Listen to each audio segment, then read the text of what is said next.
محبت کیا ہے دل کا درد سے معمور ہو جانا، بتائے جا کسی کو سونپ کر مجبور ہو جانا۔ الحمدللہ رب العالمین، والصلاة والسلام علی سید المرسلین وعلی آلہ واصحابہ اجمعین، اما بعد۔ عن ابی ہریرہ رضی اللہ تعالی عنہ قال قال رسول اللہ صلی اللہ علیہ وسلم المؤمن مرآۃ المؤمن، او کما قال النبی صلی اللہ علیہ وسلم۔ محترم سامعین کرام، اللہ تبارک و تعالیٰ کا بڑا فضل ہے، احسان ہے کہ جس ذات عالی نے اپنی رحمت سے اس سلسلے کو جاری فرمایا، اللہ اس پر ہم تمام کو استقامت عطا فرمائے۔ اللہ تبارک و تعالیٰ مفتی صاحب کی عمر میں بھی عافیت، عزت و صحت کے ساتھ برکتیں عطا فرمائے، اور یہ سلسلہ دعا کرتے ہیں تا قیامت جاری رہے، ساری رہے، اسے اللہ تبارک و تعالیٰ سے دعا کرتے ہیں۔ ابھی میں نے آپ حضرات کے سامنے پیارے آقا و مولا محمد رسول اللہ صلی اللہ علیہ وسلم کے فرامین میں سے ایک مختصر حدیث آپ حضرات کے سامنے پیش کی۔ اس حدیث کے ضمن کے اندر میں کچھ باتیں عرض کرنا چاہتا ہوں۔ اللہ سے دعا کرتا ہوں اللہ مجھے حق بات کہنے کی توفیق عطا فرمائے، اور ہم تمام کو اس پر عمل کرنے کی توفیق عطا فرمائے۔ ایک ہے نبی اور ایک ہے آخری نبی۔ کیا ہے؟ ایک ہے نبی اور ایک ہے آخری نبی۔ حضرت ابو ہریرہ رضی اللہ تعالیٰ عنہ فرماتے ہیں کہ آقا مکی و مدنی محمد رسول اللہ صلی اللہ علیہ وسلم نے فرمایا کہ دیگر انبیاء کے مقابلے میں، حدیث کا مفہوم بیان کر رہا ہوں، مجھے 6 چیزیں عطا کی گئی، یعنی فضیلت ان 6 چیزوں۔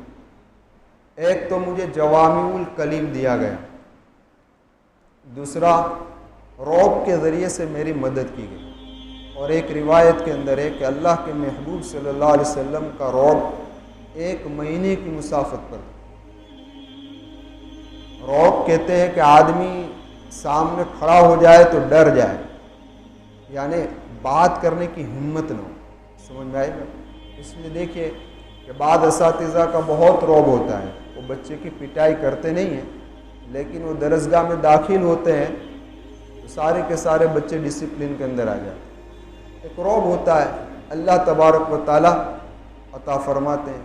تو آقا مکی و مدنی محمد رسول اللہ صلی اللہ علیہ وسلم نے فرمایا کہ رعب کے ذریعے سے میری مدد کی گئی۔ تیسرا، مال غنیمت کو میرے لیے حلال کیا گیا، کسی اور نبی کے لیے حلال نہیں تھا۔ چوتھا، اس پوری زمین کو میرے لیے سجدہ گاہ بنا۔ اگلے انبیاء میں کیا تھا؟ عبادت گاہ متعین تھی، وہیں عبادت ہو سکتی، اور جگہ پر عبادت نہیں ہو سکتی، لیکن اللہ کے محبوب صلی اللہ علیہ وسلم کی امت کے لیے اللہ نے اتنا آسان کر دیا کہ کسی بھی جگہ پر وہ عبادت کر سکتا ہے۔ پوری زمین کو میرے لیے پاک بنا دیا۔ پاک مانا یعنی اس پر اگر آدمی نماز پڑھ رہا ہے، ظاہری نجاست نہیں لگی ہوئی اور نماز پڑھ رہا ہے، تو اللہ تبارک و تعالیٰ نے پوری زمین کو اس کے لیے کیا کر دیا؟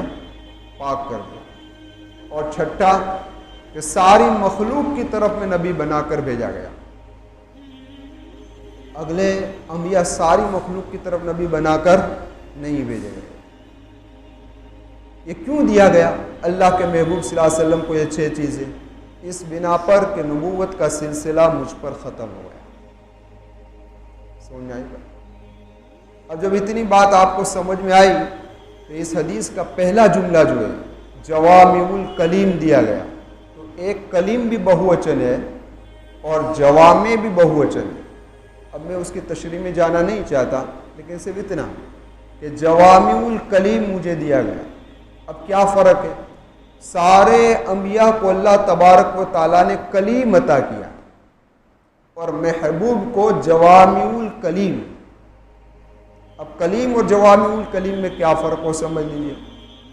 کلیم کہتے ہیں کہ ایک لفظ ہو اس کا ایک ہی معنی ہو،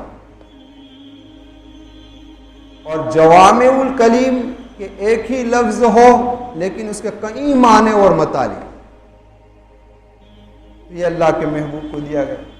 اب ذرا آپ آگے بڑھے اس کے اندر کہ آخر کیوں دیگر انبیاء کو کلیم اور محمد رسول اللہ صلی اللہ علیہ وسلم کو جوامع الکلیم. اس بنا پر کہ جتنے انبیاء آئے وہ مخصوص قوم کے لیے آئے، مخصوص زمانے کے لیے آئے، مخصوص مقام کے لیے آئے. جب مخصوص زمانہ، مخصوص مقام اور مخصوص قوم، تو بات صاف ہے کہ دائرہ بہت چھوٹا ہوگا، آدمی بہت کم ہوں گے. سمجھ میں آئی بات؟ اس بنا پر جتنے مسائل کی ضرورت پڑتی تھی اور سارے مسائل کا حل اللہ تبارک و تعالیٰ وہ نبی کو عطا فرما دیتے تھے. اور نبی جب اس دنیا سے چلے گئے تو بات ختم، دوسرا نبی آ جاتا. یعنی سلسلہ بہت لمبا نہیں چلتا، اس لیے ضرورت زیادہ تھی نہیں. ایک اور اللہ کے محبوب صلی اللہ علیہ وسلم جب تشریف لائے تو سارے زمانے کے لیے آئے، سارے مکانوں کے لیے آئے، ساری قوموں کے لیے آئے، سب مخلوقات کے لیے آئے. تو اللہ کے محبوب صلی اللہ علیہ وسلم کو جوامع الکلیم اس بنا پر دیا کہ آپ ہوں گے تب بھی امت کو مسائل کی ضرورت ہے، اور آپ نہیں ہوں گے تب بھی امت کو مسائل کی ضرورت ہے. سمجھ میں آئی بات؟ اور آپ کے اندر میں جتنی امتی ہے وہ کروڑوں کے تعداد میں ہے. اگر اللہ تبارک و تعالیٰ ان کروڑوں مسائل کو محمد رسول اللہ کو ساتھ میں عطا فرماتے، اس کا لکھنا مشکل، اس کی حفاظت مشکل. سمجھ میں آئی بات؟ اس لیے میرے محبوب کو جوامع الکلیم دے دیا کہ میرے محبوب کی زبان سے ایک چھوٹا سا کلمہ نکلے تو اس کے کئی معنی اور مطالب ہو، اور قیامت تک کے لیے اس کا حل موجود ہو. سمجھ میں آئی؟ قیامت تک کے لیے اس کا حل موجود ہو. اس لیے محمد رسول اللہ صلی اللہ علیہ وسلم کیا ہے؟ جوامع الکلیم. اب دیکھیے کہ جوامع الکلیم یعنی ایک ہی لفظ، ایک ہی اس کی گہرائیوں کے اندر جائے تو اس کے کئی معنی نکلتے ہو، کئی مطالب نکلتے ہو. تو آقا مکی و مدنی محمد رسول اللہ صلی اللہ علیہ وسلم کی بے شمار روایتیں ایسی ہے کہ جو مختصر ہے لیکن اس کے مطلب اور اس کے معنی کئی ہوتے ہیں. انہی میں سے میں نے ایک حدیث آپ حضرات کے سامنے پیش کی. کیا کہ المؤمن مرآت المؤمن. صرف ایک ہی لفظ آپ کو یاد رکھنا ہے، مرآت کا. مومن کا لفظ تو یاد ہی ہے، المؤمن مرآت المؤمن. ترجمہ کیا ہے کہ ایمان والا ایمان والے کا آئینہ ہے. کیا ہے؟ اب اتنا جملہ محدثین نے اس کے 10 مطالب بیان فرمائے. اس کے 10 مطلب ہے، اور بھی ہو سکتے ہیں. میں اللہ سے دعا کرتا ہوں اللہ تبارک و تعالی مجھے آسانی کے ساتھ آپ حضرات کے سامنے پیش کرنے کی توفیق عطا فرمائے. پہلا مطلب کہ آئینے کا کام یہ ہے کہ جب اس کے سامنے کوئی آدمی آ جائے تو اس کے عیب کو بتا دیتا ہے. بتاتا ہے چہرے پر اس جگہ پر داغ ہے، کان کے نیچے لگا ہے، بال سیدھے نہیں ہے. یہ آئینے کا ایک کام ہے. تو فرمایا ایمان والا ایمان والے کے لیے آئینہ ہے کہ ایک ایمان والے کے اندر کوئی عیب دیکھے تو ہمدردانہ طور پر، خیر خواہانہ طور پر اس کے سامنے کہہ دے کہ بھئی تیرے اندر یہ عیب موجود ہے.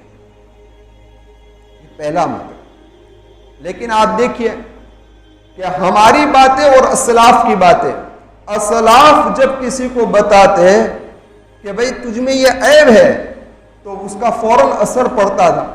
آج میں اور آپ کئی مرتبہ نصیحتیں کرتے ہیں لیکن اس کا اثر پڑتا نہیں. فرق کیا ہے؟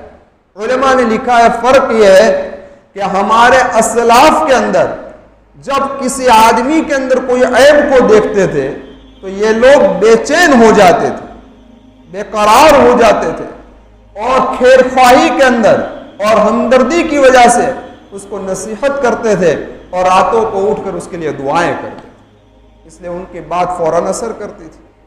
آج ہم بھی کر رہے ہیں لیکن اثر نہیں کر رہی ہے۔ کیوں نہیں کر رہی ہے؟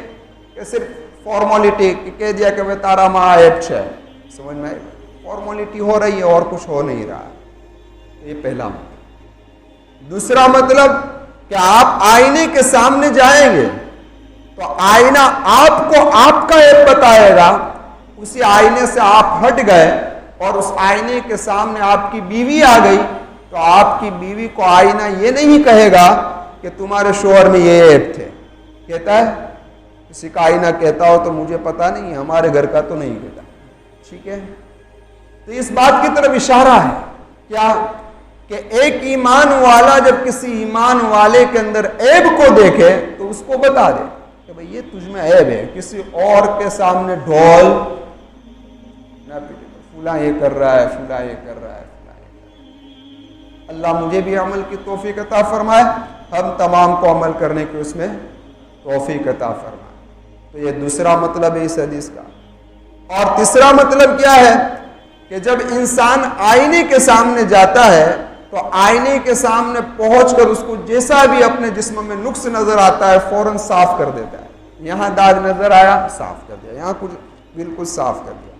تو اسی طریقے سے ایک ایمان والے کو چاہیے کہ جب کسی ایمان والے سے ملے اور وہ اس کے اندر کوئی عیب کو دیکھے تو فوراً اپنی ذات کو ٹٹولے کہ کہیں مجھ میں تو یہ عیب موجود نہیں ہے۔ اگر یہ عیب میرے اندر موجود ہے تو میں اس کو فوراً کیا کر دوں بھائی؟ صاف کر دوں۔ اسی لیے شیخ سعدی رحمت اللہ علیہ نے لقمان حکیم رحمت اللہ علیہ کا واقعہ نقل کیا کہ کسی نے پوچھا حضرت لقمان سے کہ لقمان آپ نے ادب کہاں سے سیکھا؟ تو کہا میں نے بے ادبوں کے پاس سے ادب سیکھا۔ کیا بات کر رہے ہو؟ بے ادبوں کے پاس سے ادب سیکھا؟ تو کہ جی ہاں، میں کسی بے ادب کو کسی کام کے اندر مبتلا دیکھتا تھا، جو کام غلط ہوتا تھا میں اسی وقت سوچ لیتا تھا کہ یہ کام مجھے نہیں کرنا، یہ کام میں کروں گا نہیں۔ سمجھ جائے گا؟ تو الغت کہنے کا مقصد یہ تیسرا مطلب ہے۔ اسی لیے حکیم الامت رحمت اللہ علیہ نے ایک لطیفہ لکھا ہے کہ ایک عورت اپنے بچے کو پاخانہ دھلوا رہی تھی، صاف کروا رہی تھی، اور چاند دیکھنے اگاسی کے اوپر گئی۔ اب پاخانہ صاف کرتے کرتے ہاتھ کی صفائی ہوئی نہیں بالکل۔ اب جب چاند دیکھنے کے لیے گئی تو اس طریقے سے چاند دیکھنے کی نوبت آ گئی۔ کس طریقے سے؟ اس طریقے سے۔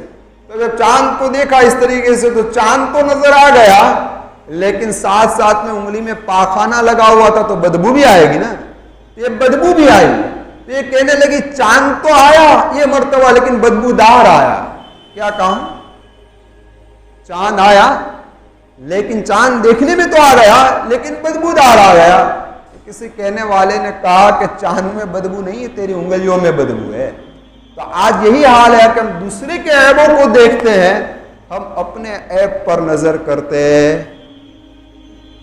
کہ میرے اندر کیا بھرا ہے، اس کے اندر ہماری نظر جاتی۔ تو یہ تیسرا مطلب، تین مطلب ہوئے نا بھائی؟ کتنے مطلب ہوئے؟ میں پوچھوں گا وہ آخر کے اندر آپ کو، ہاں ذہن کو حاضر رکھنا، آخر میں پوچھوں گا کتنے مطلب ہوئے، بیان کرو پہلا کیا، دوسرا کیا، تیسرا کیا۔ پہلے تو اللہ مجھے صحیح طریقے سے بولنے کی توفیق دے دے۔ تو کتنے مطلب ہوئے بھائی؟ تین مطلب ہوئے۔ چوتھا مطلب کیا ہے اس حدیث کا؟ تو اس کو سن لیجئے۔ چوتھا مطلب علماء نے یہ بیان فرمایا ہے کہ جب کوئی آدمی آئینے کے سامنے آتا ہے اور آئینہ جب اس کے عیبوں کو بیان کرتا ہے کہ تجھ میں یہ چیز لگی ہوئی، یہ چیز لگی ہوئی ہے، تو یہ غصے میں آ کر آئینے کو توڑ نہیں دیتا، توڑ دیتا ہے؟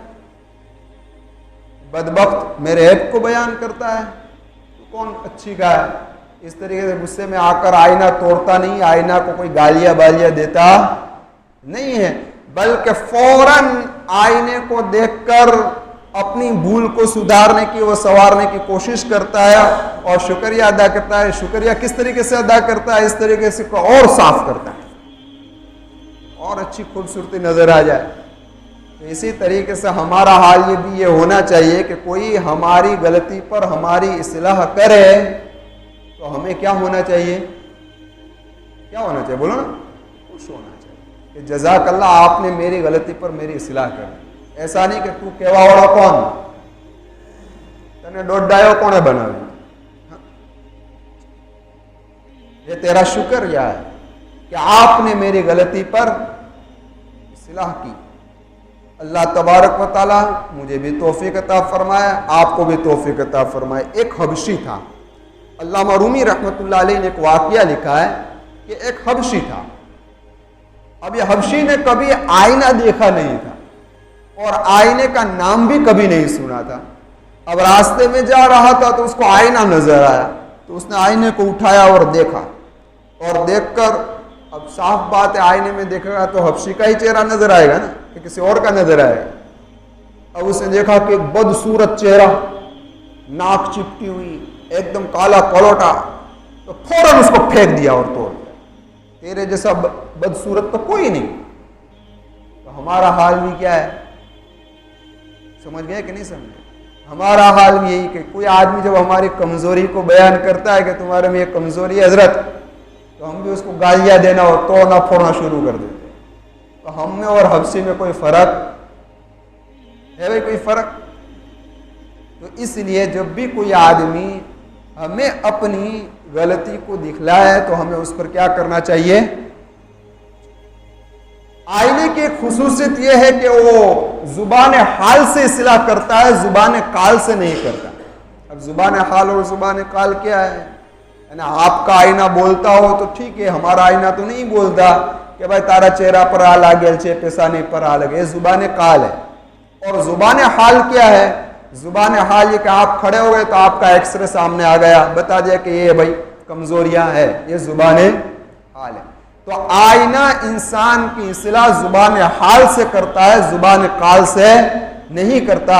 اسی طریقے سے ایک ایمان والے کو بھی چاہیے کہ اس کے سامنے جب کوئی آ جائے ایسا آدمی کہ جس کے اندر عیب ہے، تو پہلے کوشش تو یہ کرے کہ اس کو زبان سے کہنے کی کوشش نہ کرے، اپنے چہرے کا انداز بدل دے تاکہ اس کو پتا چل جائے کہ میرے اس کام سے یہ آدمی ناراض ہے، کہنے کی نوبت نہ آئے۔ آقا مکی و مدنی محمد رسول اللہ صلی اللہ علیہ وسلم کا یہی معمول کہ جب کوئی ناگوار چیز آپ کے سامنے پیش آتی تو آپ کا چہرہ متغیر ہو جاتا، صحابہ سمجھ جاتے تھے کہ اللہ کے محبوب اس سے ناراض ہے۔ اور جب کوئی ناراضگی والی بات آتی سامنے، اللہ کے محبوب اپنے چہرے کو پھیر لیتے تھے، صحابہ سمجھ جاتے کہ آقا نے چہرے کو بدلا ہے اور چہرے کو پھیر لیا ہے، لہذا محمد رسول اللہ کی ناراضگی ظاہر ہو رہی۔ تو یہ زبان حال، زبان قال نہیں۔ سمجھ میں آئی بات؟ تو پہلے کوشش تو یہی کرے، زبان حال سے اس کو درست کرنے کی کوشش کرے۔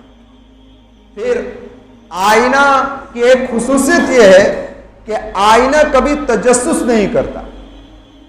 کرتا ہے تجسس بھائی؟ آپ نے دیکھا کہ آئینہ تمہارے پیچھے پیچھے آیا اور تمہارا ایکس رے کھینچنے کے لیے، بلکہ تم آئینے کے سامنے گئے تب آئینے نے آپ کو آپ کا عیب بتایا کہ آپ میں یہ ہے بھائی، یہ ہے، یہ ہے۔ اسی طریقے سے ایک ایمان والے کو چاہیے کہ کسی ایمان والے کے عیب تلاش کرتا نہ پھرے، اس میں کیا خامیاں ہیں اس کے پیچھے لگا دے آدمی کو، صبح سے لے کر شام تک کیا کر رہا ہے، دیکھو اس کے پوائنٹ کو پکڑنا ہے، پھر اچھالنا ہے، پھر اس کا بلیک میلنگ کرنا ہے۔ ایک ایمان والے کا کام کہ کسی کا تجسس کرے، کسی کی جاسوسی کرے۔ ہاں، تمہارے سامنے جب آ جائے اور اس کے اندر اگر کوئی عیب آئے تو آپ اس کو مخلصانہ نصیحت کریں۔ پھر آئینے کی ایک خوبی یہ بھی ہے میرے بھائی کہ آئینہ صرف کمزوریوں کو اور نقائص اور برائی کو ہی بیان نہیں کرتا، بلکہ خوبیوں کو بھی بیان کرتا ہے۔ بیان کرتا ہے نا، کہتا ہے کہ بھائی تم میں اچھا ہے، یہ طرف اچھی ہے، یہ طرف بری ہے، یہ بال صحیح طریقے سے ہیں، اچھائی بھی بیان کرتا ہے۔ تو ایک ایمان والے کو چاہیے کہ ایمان والے کی کمزوری پر ہی نظر نہ ڈالے، اس کی خوبیوں پر بھی نظر ڈالے۔ اس کے اندر یہ خوبیاں ہے۔ اس لیے کسی دانے نے کہا کہ اگر تم 10 دوستوں سے دوستی کرتے ہو تو اگر ہر ایک کے اندر ایک ایک خوبی تو ہوگی نا، یہ ایک ایک خوبی بھی اگر تم اپنا لو گے تمہارے اندر 10 خوبیاں، اور 10 دوستوں میں ایک ایک کمی ہے اور تم اگر ایک ایک کمی کو اپناؤ گے تو تمہارے اندر 10 کمیاں آ جائے۔ تو ایمان والے کا کام کیا ہے؟ خوبیوں کو لے، کمیوں کو۔ اسی لیے شیخ سعدی نے کہا ہے کہ پھول کے ساتھ کانٹے ہوتے ہیں، پھول کے ساتھ کیا ہوتے ہیں بھائی؟ کانٹے ہوتے ہیں نا، ہاں، لیکن کانٹوں کو نظر انداز کیا جاتا ہے، پھول کو لے لیا جاتا ہے۔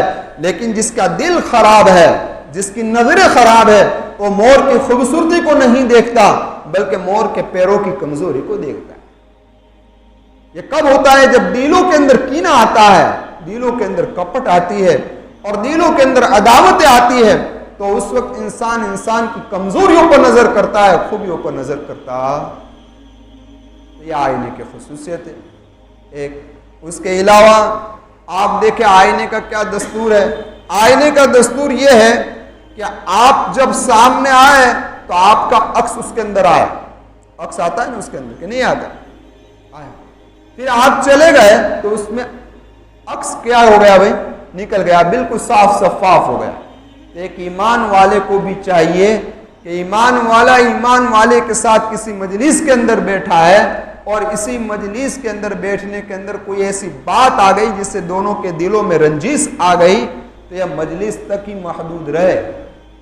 مجلس سے کھڑا ہونے سے پہلے پاک صاف ہو کر کھڑا ہو جائے۔ دل کو ناپاک، دل کو پاک رکھے، دل کو صاف رکھے۔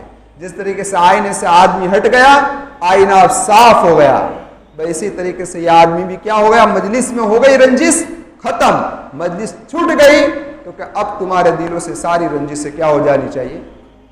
مشہور روایت ہے نا حضرت انس رضی اللہ تعالی عنہ سے، آقائے مکی و مدنی محمد رسول اللہ صلی اللہ علیہ وسلم نے فرمایا، اے انس، اگر تم ایک صبح و شام اس طریقے سے گزار رہا ہے کرتا ہو کہ تیرے دل کے اندر کسی کے بارے میں کینہ نہ ہو، ذالک من سنتی، کہا اللہ کے محبوب صلی اللہ علیہ وسلم نے، یہ میری سنت ہے، یہ میری، اور جس نے میری سنت سے محبت کی اس نے مجھ سے محبت کی، اور جس نے مجھ سے محبت کی وہ میرے ساتھ کہاں ہوگا؟ اللہ کے محبوب کے ساتھ جنت میں۔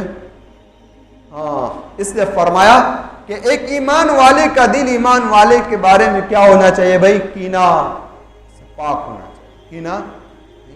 اللہ مجھے بھی توفیق عطا فرمائے، ہم تمام کو توفیق عطا فرمائے۔ میں بھی گنتی کرتے بھول گیا، آپ بھی گنتی کرتے بھول گئے۔ کوئی گنتی کر رہا تھا کتنی ہوئی؟ ہاں 8 ہوئی تو بھی 2 بچا سمجھانے کی، ہاں 10 پوری ہو گئی نہیں، ایک باقی ایسا ہے، ہاں 9 ہوئی ہے، ایک باقی رہ گئی۔ اب میرے ذہن میں آئے گی تو وہ آخر ایک کہہ دوں گا۔ تو البتہ کہنے کا مقصد یہ ہے کہ یہ آئینہ اللہ کے محبوب صلی اللہ علیہ وسلم کا ایک مختصر سا جملہ، المؤمن مرآۃ المؤمن، ایمان والا ایمان والے کا آئینہ ہے۔ لیکن کتنے مطلب نکلے، کتنی اصلاح کی بات نکلی۔ اسی لیے فرمایا کہ جب آدمی آئینے کو دیکھے تو کیا کہے؟ دعا یاد ہے کسی کو؟ اللہم حسنت خلقی فحسن، اے اللہ جس طریقے سے آپ نے مجھے بہترین خوبصورتی عطا فرمائی ہے، اچھی خوبصورتی دی ہے، اس طریقے سے میرے اخلاق بھی کیا بنا دے۔ پڑھتے ہو دعا آپ لوگ؟ آئینہ دیکھتے ہو؟ کئی مرتبہ دیکھتے ہوں گے نا، لیکن کبھی دعا؟ یہ آقا کی سنت ہے، یہ دعا کو پڑھنا چاہیے۔ اے اللہ کیا؟ اے اللہ آپ نے مجھے بہترین ڈھانچہ نصیب فرمایا، خوبصورت بنایا ہے، تو آپ مجھے بہترین اخلاق والا بھی بنا۔ یہ اس کا ترجمہ ہے اردو میں، لیکن ایک بات نوٹ کر لو، جو کلمہ محمد رسول اللہ صلی اللہ علیہ وسلم کی زبان سے نکلا ہو اس میں برکتیں ہی کچھ اور ہوتی ہیں۔ یہ مختصر دعا ہے، اس کو عربی میں یاد کر لیا جائے۔ پڑھو گے آپ، اللہم حسنت خلقی فحسن خلقی۔ اب دیکھیے کون دعا مانگ رہا ہے؟ اللہ کے محبوب صلی اللہ علیہ وسلم۔ آپ کی خوبصورتی کا کیا کہنا؟ آپ کی خوبصورت، جیسے جمعہ کے بیان میں نے کیا تھا، نشیمہ نے حلیمہ سعدیہ رضی اللہ تعالیٰ عنہ سے کہا تھا امی جان میرے ساتھ میرے بھائی محمد کو بکریاں چرانے کے لیے بھیج دو. امی نے کہا کیوں، کیا وجہ ہے؟ کیونکہ میرا بھائی محمد جب میرے ساتھ بکریوں کو چرانے میں ساتھ میں ہوتا ہے تو بکریاں فوراً چرنے سے فارغ ہو جاتی ہیں، اور میری گود کے اندر جب میرا بھائی لیٹا ہوا ہوتا ہے تو میں اور بکریاں محمد رسول اللہ کا چہرہ دیکھتی ہوں. اللہ کا محمود صلی اللہ علیہ وسلم. ہاں اسی لیے علماء نے لکھا ہے، ذرا آپ اندازہ لگائیے، حضرت علامہ شبیر عثمانی نور اللہ مرقدہ لکھتے ہیں کہ جب میں نے قرآن کریم پڑھ رہا تھا تو قرآن کا کوئی پارا الا ماشاء اللہ کوئی پارا خالی ہوگا کہ جس کے اندر حضرت موسیٰ علیہ السلام کا ذکر نہ ہوا. ہاں بار بار موسیٰ کا تذکرہ ہو رہا ہے، علیہ السلام کا تذکرہ ہو رہا ہے. تو میرے دل کے اندر ایک خیال آیا کہ اللہ کو سب سے زیادہ محبت تو محمد رسول اللہ صلی اللہ علیہ وسلم سے ہے، اور یہاں حضرت موسیٰ کا تذکرہ قرآن میں بار بار آ رہا ہے. اور ایک جگہ پر تو اللہ نے یہ بھی کہا وَأَلْقَيْتُ عَلَيْكَ مَحَبَّةً مِّنِّي وَلِتُصْنَعَ عَلَىٰ عَيْنِي. اے موسیٰ ہم نے تیرے اندر محبت ڈال دی تاکہ تجھے جب بھی کوئی دیکھے گا تو اس سے کیا کرنے لگے گا، محبت کرنے لگے گا. یہی تو وجہ تھی، علماء نے لکھا ہے کہ حضرت موسیٰ علیہ السلام کی صرف آنکھوں کے اندر ملاحت تھی تو فرعون جیسا دشمن بھی محبت کرنے لگا، تو محمد رسول اللہ صلی اللہ علیہ وسلم تو پورے کے پورے ملیح تھے، آپ کے تو پورے جسم کے اندر ملاحت تھی، پھر آپ کا کیا ہے. لیکن حضرت علامہ فرماتے ہیں، شبیر احمد عثمانی رحمۃ اللہ علیہ فرماتے ہیں کہ جب قرآن کریم کی آیت کریمہ پر پہنچا قل ان کنتم تحبون اللہ، قل ان کنتم تحبون اللہ فاتبعونی یحببکم اللہ، کہ اے میرے محبوب آپ کہہ دیجئے، کیا کہا کہ اگر تم محبت کا دعویٰ کرتے ہو تو میری اتباع کرو تو اللہ تم سے کیا کرے گا، محبت کرے گا. تو میرا مسئلہ حل ہو گیا کہ جس ذات کے نقش قدم پر چلنے والے سے اللہ محبت کرتا ہے تو اس ذات سے کیسے محبت کرتا ہو، اس ذات سے کتنی محبت. اگر ہم محمد رسول اللہ کی اتباع کر رہے ہیں تو اللہ ہم سے محبت کرنے لگتا ہے، تو خود آقا سے محبت کا کیا معاملہ. اسی لیے میں نے جمعہ میں کہا تھا علامہ شبلی رحمت اللہ علیہ بالکل بیمار ہے، بہت ہی زیادہ سخت بیمار ہے، تو کہا کہ مجھے وضو کرا دو. اور جب وضو کرانے کے لیے گئے تو آپ نے وضو تو کر لیا لیکن کھلال کرنا بھول گئے. اب ایسی بیماری میں واپس اپنے شاگردوں سے کہہ رہے ہیں کہ مجھے واپس وضو کراؤ. تو کہ حضرت آپ اتنے بیمار ہیں، سخت بیمار ہیں، وضو تو کر لیا پھر واپس وضو، تو کہ ہاں کھلال کرنا بھول گیا ہوں، میری نزع یعنی موت کا وقت قریب ہے، میں محمد رسول اللہ صلی اللہ علیہ وسلم سے اس حال میں ملنا نہیں چاہتا کہ میرا وضو کھلال سے خالی ہو. میرا وضو ایک ادنا کیا معاف کرنا، ایک سنت چھوٹ جائے گوارا نہیں. تو یہ ہے اتباع محمد رسول اللہ صلی اللہ علیہ وسلم. اللہ مجھے بھی سنتوں پر عمل کرنے کی توفیق عطا فرمائے. اسی لیے علامہ مولانا عبد الماجد دریابادی رحمت اللہ علیہ نے فرمایا انک لعلی خلق عظیم. کیا کہا کہ آپ خلق عظیم پر ہے. خلق خود ہی بہوچن ہے، بہوچن کا مطلب جمع کا صیغہ، یعنی کہنے کا مقصد کہ سارے اخلاق کا مجموعہ محمد رسول اللہ صلی اللہ علیہ وسلم ہے. یہاں بات ختم کر دیتے بات ختم ہو جاتی، لیکن اس کے باوجود بھی صفت عظیم لا کر اشارہ کر دیا کہ محمد رسول اللہ اخلاق کے اعلیٰ پیمانے پر. تو اسی آقا نے ہمیں دعا سکھلائی. کیا دعا سکھلائی؟ کہ بھائی آئینہ دیکھو تو یہ دعا پڑھو تاکہ تمہارے چہرے کو تو اللہ نے خوبصورت بنایا ہے، اللہ تمہارے اخلاق بھی بہتر سے بہتر بنا دے. لیکن آج میں اور آپ اپنے ظاہر صورت کو سنوارنے کی کوشش کر رہے ہیں، لیکن اپنے اخلاق کو سنوارنے کی کوشش ہے نا. اس لیے مجھے اور آپ کو کیا فکر کرنی چاہیے کہ اللہ ہمارے اخلاق کو سنوار دے. ہماری بیوی کے ساتھ ہمارے اخلاق کیسے ہو، ہمارے بچوں کے ساتھ ہمارے اخلاق کیسے ہو، ہمارے گھر والوں کے ساتھ ہمارے اخلاق کو، تو یہ دعا پڑھو تاکہ تمہارے چہرے کو تو اللہ نے خوبصورت بنایا ہے، اللہ تمہارے اخلاق بھی بہتر سے بہتر بنا دے۔ لیکن آج میں اور آپ اپنے ظاہری صورت کو سنوارنے کی کوشش کر رہے ہیں، لیکن اپنے اخلاق کو سنوارنے کی کوشش